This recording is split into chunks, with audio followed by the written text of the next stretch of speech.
As you're dealing with your church, or any other organization for that matter, and you're trying to make decisions to move forward and how to do that, you are bound by some realities, sometimes without even realizing it. I want to help you understand those realities by putting it in the context of my favorite baseball team, the Chicago Cubs. One of the realities that we're looking at is what was. Now, the Cubs are a storied franchise. And as you look at what was, we could say we were World Series champions. Of course, that was in 1907 and 1908. And so if we're looking at what was, we're going to be trapped in the success of over 100 years ago. Now, the other thing that what was could really hang us up is looking at things like the Steve Bartman incident. And we could get trapped in 2003 and say the curse is alive and well when it comes to the Chicago Cubs. And so either way, we could say we were extremely successful then, or we were cursed then, and let that affect our reality. And so it's good to be aware of what was without being trapped by it. The next reality that we face is what is. And as we look at the Chicago Cubs today, we have an incredible facility in Wrigley Field, and it's nostalgic, and it's a great place. The players love to play there. But the thing is, you look at what is, and you could see, well, we stink. We're nowhere near first place.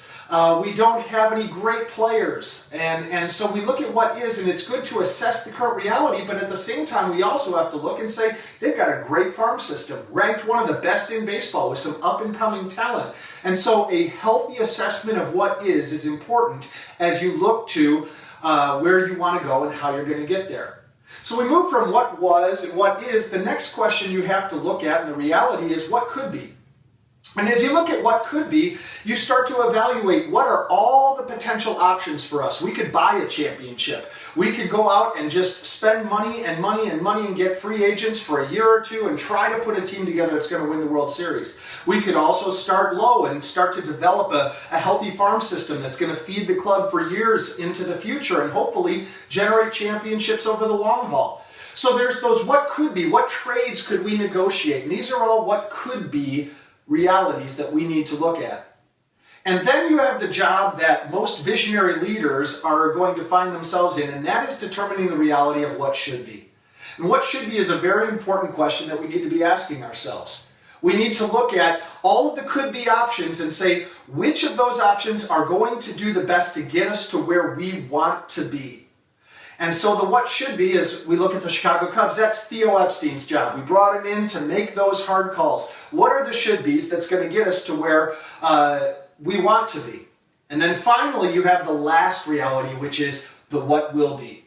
Now, the what will be option is, I have to look at the current reality, I have to look at the should be option, and I have to say, what are we going after? What is the end result that we want to obtain for our organization?